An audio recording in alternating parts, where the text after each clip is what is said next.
Hi అండి, welcome to my channel all rounder Bhargavi. ఈ వీడియోలో బ్లౌజ్ కటింగ్ ప్రిన్సెస్ కట్ చూపిస్తున్నాను అనమాట. ఇక్కడైతే ఫోల్డింగ్ మన వైపు ఉండేలా పెట్టుకొని బ్లౌజ్ పీసేనండి, ఇది లైనింగ్ పీస్ కాదు. 15 ఇంచెస్ పొడవు పెట్టాను. ఇక్కడ చూస్తున్నారు కదా, 15 ఇంచెస్ పొడవు పెడితే 14 ఇంచెస్ వస్తుందన్నమాట. ఇక్కడ షోల్డర్ విడ్త్ వచ్చేసేసి 5.5 ఇంచెస్ పెడుతున్నాను. 5.5 ఇంచెస్ ఇక్కడ మార్క్ చేసుకొని డౌన్ 6 ఇంచెస్ పెడుతున్నాను. ఇది నా బ్లౌజేనండి, నేనే స్టిచ్ చేస్తున్నాను. మొత్తం టేప్ ప్రకారమే స్టిచ్ చేస్తాను, టేప్ కొలత ప్రకారమే మార్క్ చేసుకొని కట్ చేస్తున్నాను. ఇక్కడేమో వెడల్పు, నెక్ వెడల్పు 2.5 ఇంచులు. ఈ వీడియోలో కటింగ్ ఉంటుందండి. నేను కర్వ్ నెక్ని ఈజీగా ఎలా స్టిచ్ చేయాలో ఈ వీడియో టిప్స్ చూపిస్తాను అనమాట. ఈ వీడియోలో ఇక్కడ కింద 3 ఇంచెస్ వెడల్పు పెట్టేశాను, 10 ఇంచెస్ పొడవు పెట్టానండి. ఎందుకంటే కర్వ్ నెక్ కుట్టే పాటికి కొంచెం కంజెస్టెడ్గా చిన్నగా అయిపోతుంది. అంతకుముందు బ్లౌజ్ అలానే అయిపోయింది 9 ఇంచెస్ పెడితే, ఎందుకంటే కర్వ్స్ పైకి వస్తాయి కదా, అందుకని. సో 10 ఇంచెస్ కిందకి పెట్టాను అనమాట. ఇక్కడైతే ఆర్మ్ హోల్ రౌండ్ స్కేల్ సహాయంతో ఈ విధంగా గీసేసుకొని ఇక్కడ చెస్ట్ లూజ్ 9 ఇంచెస్ పెడుతున్నానండి. Chest loose 9 inches and 1.5 inch ఏమో ఖర్చు 10.5 ఇంచెస్ పెడుతున్నాను. సేమ్ యాజ్ ఇట్ ఈస్ కింద కూడా అంతే మార్క్ చేసేస్తున్నాను. ఎందుకంటే 8 ఇంచెస్ 8 ఇంచెస్ పెట్టినా 1 ఇంచ్ ఖర్చులోకి వెళ్తుంది. సో అలానే వస్తుంది, అందుకని చెప్పేసి ఇలాగ స్ట్రైట్గా ఒక లైన్ గీసేస్తున్నాను నేను. దీని ప్రకారం కట్ చేసేసుకోవటమే మొత్తము కూడాను. నేను ఇక్కడ నెక్ ఏమీ కట్ చేయట్లేదు, చెప్పాను కదా కర్వ్ నెక్ కట్ చేసి స్టిచ్ చేస్తున్నానని చెప్పేసి. అందుకని మెయిన్ ఫ్యాబ్రిక్ కానీ లైనింగ్ కానీ ఫ్రంట్ నెక్ బ్యాక్ నెక్ రెండు కట్ చేయట్లేదండి. నేను రెండు క్యాన్వాస్ పేపర్ మీద కట్ చేస్తాను, అప్పుడు ఈజీగా ఉంటుంది. ఇక్కడ స్టిచ్చింగ్ పాయింట్ దగ్గర చిన్న చిన్నగా టక్స్ పెట్టేసుకోవాలి. ఇప్పుడు ఇదే ప్యాటర్న్ ఈ విధంగా ఇలాగ రివర్స్ తిప్పేసేసుకొని ఇటు సైడ్ వేసేస్తున్నాను. ప్రిన్సెస్ కట్ చేస్తున్నానండి నేను. ఇక్కడ కరెక్ట్గా ఉందా లేదో చూస్తున్నాను. ఈ కింద ఫ్యాబ్రిక్ వచ్చేసి హ్యాండ్స్కి సరిపోతాయి. ఇప్పుడు ఇటు సైడ్ కార్నర్లో కరెక్ట్గా అడ్జస్ట్ చేస్తున్నాను అనమాట, క్లాత్ అనేది వేస్ట్ చేయకుండా. ఇప్పుడు same as it is back part A విధంగా అయితే మనం గీసామో సేమ్ అదే కట్ చేసామో అదేవిధంగా ఫ్రంట్ పార్ట్ కూడా ఈ విధంగా గీసేసుకోవాలన్నమాట. ఇక్కడ నేను బ్యాక్ పార్ట్ ప్రకారమే గీస్తున్నాను, కాకపోతే స్కేల్ ఒకటి ఎగుడు దిగుడు రాకుండా గీస్తున్నాను అంతేను. ఇక్కడ ఆర్మ్ హోలు, నడుము దగ్గర, షోల్డరు కింద మొత్తము కూడా బ్యాక్ పార్ట్ అంతా తీసుకోవాలి. ఇక్కడ ఉక్స్పట్టి కాజాపట్టి దగ్గర కొంచెమే క్లాత్ ఉంచానండి, ఎక్కువేమి ఉంచలేదు. ఇక్కడ ఒక 1/2 ఇంచ్ కిందకి మార్క్ చేసేసుకొని ఇలా రౌండ్గా గీసుకోవాలన్నమాట. ఇప్పుడు నెక్ ఇక్కడ నేను గీయట్లేదు, నెక్ కూడా మోడల్ నెక్ పెడుతున్నాను. ఇక్కడ 4 ఇంచుల కన్నా ఒక 2 పాయింట్లు తక్కువ పెట్టి మార్క్ చేసుకున్నాను. అక్కడి నుంచి పైకి 4 ఇంచులు మార్క్ చేస్తున్నాను. ఇప్పుడు వెడల్పు వచ్చి 2 ఇంచులు కరెక్ట్గా సరిపోతుందండి. 36 సైజ్ బ్లౌజ్ వాళ్ళకి పైకి 2 ఇంచులు మార్క్ చేసుకొని ఈ విధంగా మార్క్ చేసేసుకోవాలి. ఇక్కడ 36 వాళ్ళకి ఇలా సరిపోతుంది. 32, 34 వాళ్ళకైతే ఇక్కడ నేను రెండు పాయింట్లు తక్కువ 4 ఇంచులు పెట్టాను కదా, 3.5 అలా పెట్టుకోవాలన్నమాట. ఇప్పుడు నడుము దగ్గర మటుకు 1 ఇంచ్ ఎక్స్ట్రా పెట్టుకోవాలండి, కింద వైపు వీడియోలో చూపిస్తున్నట్టు. ఈ విధంగా 1 ఇంచ్ ఎక్స్ట్రా పెట్టుకొని ఇలాగా ఆర్మ్ హోల్ వైపు ఈ విధంగా క్రాస్గా గీసేసుకోవాలి. ఎందుకంటే ఇక్కడ మనం 2 ఇంచెస్ క్లాత్ అనేది తీసేస్తాం కదా, అందుకని అటు సైడ్ ఎక్కువ పెట్టుకోవాలి. ఖర్చులో కొంచెం క్లాత్ వెళ్తుంది కదా అటాచ్ చేసేటప్పుడు. ఇక్కడ సేమ్ యాసిస్ 2.5 తీసుకొని ఏదో నార్మల్గా అలా మార్క్ చేశాను, కానీ నేను కట్ చేయలేదు. ఇప్పుడు గీసిన దాని ప్రకారం మొత్తం కట్ చేసేసుకోవాలి. బ్యాక్ పార్ట్ అయిపోయింది, ఫ్రంట్ పార్ట్ అయిపోయింది.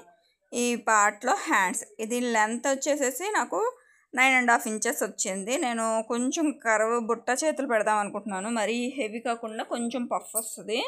ఇప్పుడు ఈ వెడల్పు సరిపోదు కాబట్టి పైన క్లాత్ ఉంది కదా, దాన్ని కిందకి వేసేసుకున్నాను. అంటే ఎక్కువ క్లాత్ సరిపోకపోతే జాయింట్ చేయాల్సిన పని లేకుండా 1 సైడ్ మటుకు ఫోల్డ్ చేస్తాను. ఇది కూడా మీకు ఇలా ఓపెన్ చేసి పెడుతున్నాను, మీకు అర్థమైంది అనుకుంటున్నాను.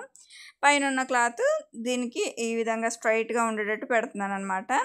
పెట్టేసేసి ఫస్ట్ ఇదిగోండి కొంచెం ఎగుడు దిగుడు ఉంది, అందుకనే స్ట్రైట్గా ఉండేటట్టు పెట్టుకొని ఈ క్లాత్ ఫోల్డ్ చేసేస్తాను. ఇక్కడ కొంచెం వంకరగా ఉంది, అందుకనే కట్ చేస్తున్నాను అంతేను. ఇక్కడ జాయింట్ అనేది కట్ చేసేస్తున్నాను, ఇలా ప్లేస్ చేసేసి కట్ చేసేస్తున్నాను. ఇక్కడ వెడల్పు వచ్చేసి 10 ఇంచెస్ ఉంది, పొడవు వచ్చేసి 9.5 ఇంచెస్ ఉంది. నాకు పఫ్కి 3 ఇంచెస్, మిగతాదేమో 9 ఇంచెస్ ఉంది కదండి. 3 ఇంచెస్ పఫ్ తీసేస్తే 6 ఇంచెస్ వస్తుంది. వెడల్పు 3 ఇంచెస్ పెట్టుకొని 3.5 అలా పెట్టుకొని ఇక్కడ మనకి మెయిన్ అనమాట. ఇదిగోండి 3.5 ఇంచెస్ అక్కడికి ఒక మార్క్ చేస్తున్నాం. ఇక్కడ 3 ఇంచెస్కి పఫ్కి తీసేసుకున్నాము. సో అక్కడి నుంచి డౌన్ 2.5 ఇంచులు పెట్టానండి నేను. మీకు అర్థమైంది అనుకుంటున్నాను. ఇప్పుడు ఇక్కడి నుంచి జస్ట్ హ్యాండ్ కర్వ్ అయితే ఇలా గీసేస్తాము. ఇక పఫ్ వచ్చింది కాబట్టి దీనిలో నుంచి ఇది కిందకి ఇలా డౌన్ మార్క్ చేసుకోవాలి. ఇంకేమన్నా కుట్టేటప్పుడు మనకి క్లాత్ అనేది అడ్జస్ట్ చేసుకోవాల్సి వస్తే ఇంకా యాడ్ చేసుకోవాలి. ఉన్న క్లాత్ మొత్తం పెట్టి కట్ చేసేస్తున్నాను నేను. ఇక్కడ 6.5 ఇంచెస్ పెడుతున్నాను అనమాట హ్యాండ్ రౌండ్, మిగిలింది కొంచెం ఖర్చు పెడుతున్నాను. ఇక్కడ ఇదంతా కుచ్చు ఉంటుంది కదండి, సో దీని ప్రకారం కట్ చేసేస్తున్నాను అనమాట. ఈ విధంగా కట్ చేసేసుకోవాలి. ఇక్కడ ఒక చిన్న టక్స్ పెట్టుకోవాలి, ఎందుకంటే ఆ పార్ట్ మనం కుచ్చులు పెడతాం కాబట్టి మిడిల్లో. ఇక్కడ జాయింట్స్ కట్ చేసేస్తున్నాను. ఇక్కడ చూడండి, హ్యాండ్లు క్లాత్లు మళ్ళీ పనిమాల కట్ చేయకుండా ఎగ్జాక్ట్ కటింగ్లోనే మనం కట్ చేసేసాము. ఇదైతే మెయిన్ ఫ్యాబ్రిక్ అనమాట. ఇక్కడ ఈ బొటీస్ అయితే ఈ విధంగా వచ్చినాయి. సో ఇలా అడ్డంగా వస్తే బాగోదు కదా, అందుకని చెప్పి నిలువుగా వచ్చేటట్టు ఫోల్డ్ చేస్తున్నాను బ్యాక్ పార్ట్కి ఫ్రంట్ పార్ట్కి. సో ఈ విధంగా ఫస్ట్ ఈ విధంగా ఫోల్డ్ చేసేసి బొటీస్ని ఇలా ప్లేస్ చేస్తున్నాను అనమాట. ఇప్పుడు ఈ బ్యాక్ పార్ట్ని ఈ విధంగా కట్ చేసేస్తున్నాను. మనకి ఏదో ఒకటి బొటీస్ అనేది అడ్డంగా వస్తాయండి, బ్యాక్ పార్ట్ ఫ్రంట్ పార్ట్, లేకపోతే హ్యాండ్స్కి అడ్డంగా వచ్చినాయి అనమాట. ఇక్కడ ఉన్న క్లాత్ని ఇలా అడ్జస్ట్ చేశాను. ప్రిన్సెస్ కట్ కాబట్టి క్లాత్ అనేది చక్కగా అడ్జస్ట్ చేసుకోగలం. మామూలు ఫ్యాబ్రిక్ అయినా మనం వేసుకునే దాన్ని బట్టి క్లాత్ ముక్కలు పడకుండా అడ్జస్ట్ చేసుకోవాలన్నమాట. ఇప్పుడు ఈ బుటీస్ ఈ విధంగా నిలువుగా వచ్చేటట్టు ఫ్రంట్ పార్ట్కి బ్యాక్ పార్ట్కి పెట్టాను. బట్ హ్యాండ్స్కి ఏమో అడ్డంగా వచ్చేసినాయి అండి.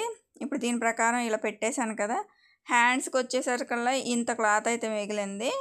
సో దీన్ని నేను బుట్ట చేతులు పెట్టాను కదా, ఇలా పెడితే ఒక హ్యాండ్కి మాత్రమే వస్తుంది.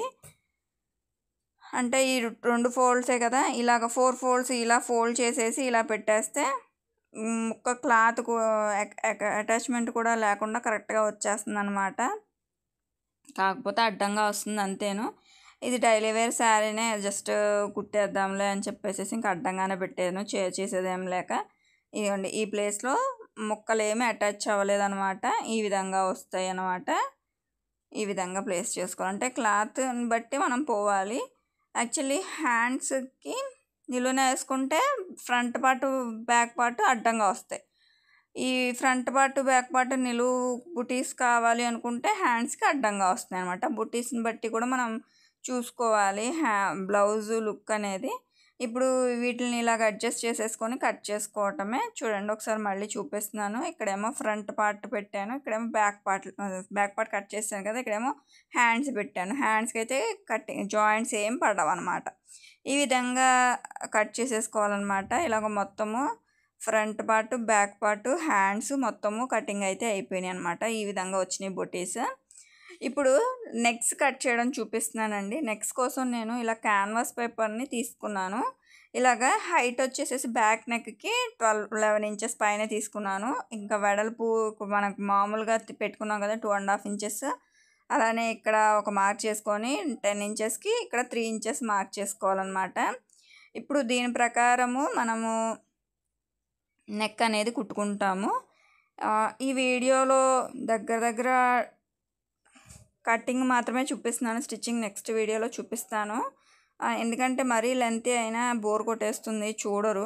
సో నెక్స్ట్ పార్ట్ 2లో నేను కటింగ్ మొత్తం చూపిస్తానండి. ఇక్కడైతే ఎలా కట్ చేసుకోవాలనేది మాత్రమే చూపిస్తున్నాను. ఇది ఇలా రౌండ్ ఆబ్జెక్ట్ ఏదైనా తీసుకొని కరెక్ట్గా హాఫ్కి ఇలా గీత గీసుకొని ఈ గీత మీద ఈ మనం గీసుకున్న గీత వచ్చే విధంగా పెట్టుకొని ఇలా రౌండ్స్ కర్వ్లు అయితే గీసుకోవాలన్నమాట. ఇక్కడ క్యాన్వాస్ పేపర్ కాబట్టి నేను పెన్తో గీస్తున్నాను. ఈ క్యాన్వాస్ పేపర్ని లైనింగ్ క్లాత్ ఏమన్నా వేస్ట్ క్లాత్లు ఉంటాయి కదా మన దగ్గర మిగిలిపోయినవి, వాటి మీద ఐరన్ చేసేసుకోవాలన్నమాట. ఇలా జాగ్రత్తగా గీసేసుకొని ఈ రౌండ్ మీద ఈ లైన్ ఉండేటట్టు పెట్టుకోవాలి. ఇలా పెట్టుకొని ఇలా మొత్తము కూడా గీసేసుకోవాలన్నమాట. ఇలా నెక్ చుట్టూతోనూ ఇలా గీసుకున్న తర్వాత మొత్తము కట్ చేసేసుకోకూడదండి. పైన కొంచెం అనేది కట్ చేసుకోవాలి. నెక్ మొత్తము గీసేసుకోకూడదు. ఇదిగోండి ఇక్కడ కొంచెం షోల్డర్ జాయింట్లో క్లాత్ అనేది పోతుంది. ఇక్కడేమో ఈ క్లాత్ అనేది ఉంచుతున్నాను కట్ చేయకుండా. ఎందుకంటే మనం మొత్తం కట్ చేస్తాం అనుకోండి నెక్ అనేది వెడల్పు అయిపోతుంది అనమాట. అంటే పాకిరిపోయినట్టు ఉంటుందన్నమాట. అందుకని ఆ క్లాత్ అనేది ఉంచుతాం అన్నమాట. ఇలా జాగ్రత్తగా నెక్ మొత్తం ఈ కర్వ్స్ని ఇలా రౌండ్స్ తిప్పుకుంటూ కట్ చేసేసుకోవాలి నెక్ చుట్టూతోనూ. ఇప్పుడు ఫ్రంట్ నెక్కి అనమాట. ఫ్రంట్ నెక్ వచ్చేసేసి నేను హైట్ వచ్చేసేసి 8 ఇంచెస్ తీసుకున్నాను. 6.5 ఇంచెస్ పెడదాం అనుకుంటున్నాను. ఇక్కడ వెడల్పు 2.5 ఇంచెస్. దీన్ని కూడా ఇలాగ మార్క్ చేసేస్తున్నాను. ఇక్కడ 6.5 ఇంచెస్కి మార్క్ చేసుకొని వెడల్పు 3 ఇంచెస్ మన ఇష్టం అనమాట. ఈ నెక్ అయితే మోస్ట్ ట్రెండింగ్ నెక్ అండి. బ్యాక్ కర్వ్లు పెట్టానని చెప్పి ఫ్రంట్ నెక్ ఈ విధంగా పెడుతున్నాను. ఈ 2 కర్వ్లు పెట్టేసేసి కిందకి డ్రాప్ లాగా వస్తుంది కదా నెక్, ఆ నెక్ అయితే పెడుతున్నాను అనమాట. ఇలాగా 2 కర్వ్లు అయితే గీసుకోవాలి. తర్వాత ఫ్రీ హ్యాండ్ తోటే గీసేసాను అనమాట. కింద డ్రాప్ అంటే కర్వ్ వచ్చే విధంగా. ఈ నెక్ మోస్ట్ ట్రెండింగ్ అవుతుంది కదా కుర్తా నెక్ డిజైన్. దీన్ని నేను బ్లౌజ్కి పెడుతున్నాను అనమాట. ఇలా ఇటు సైడ్ ఒక్క 1/2 ఇంచ్ లోపలికి తీసుకొని దీన్ని ఇలా కిందకి దించేసుకోవాలి. ఇలాగ వంపు వచ్చే విధంగా ఇలాగనమాట. ఇదండి నెక్ కర్వ్ గీసుకొని దీని ప్రకారం కట్ చేసేసుకొని నేను వీటిల్ని ఒక లైనింగ్ పీసుల మీద ఐరన్ చేసేసాను. అంటే బక్రం క్లాత్తోని ఆ పీసెస్ మీద ఐరన్ చేసేస్తే అతుక్కుపోతుంది అనమాట. దీని ప్రకారం ఈజీగా స్టిచ్ చేసేసుకోవచ్చు. నేను స్టిచ్చింగ్ నెక్స్ట్ వీడియోలో పోస్ట్ చేస్తాను. నచ్చితే ప్లీజ్ లైక్ చేయండి. అలానే నా ఛానల్లోని వీడియోస్ని ఒకసారి అబ్జర్వ్ చేయండి. మీకు తప్పకుండా అర్థమయ్యే విధంగా యూస్ఫుల్గా ఉంటాయి. Please subscribe my channel. అలానే వీడియో నచ్చితే లైక్ చేయండి.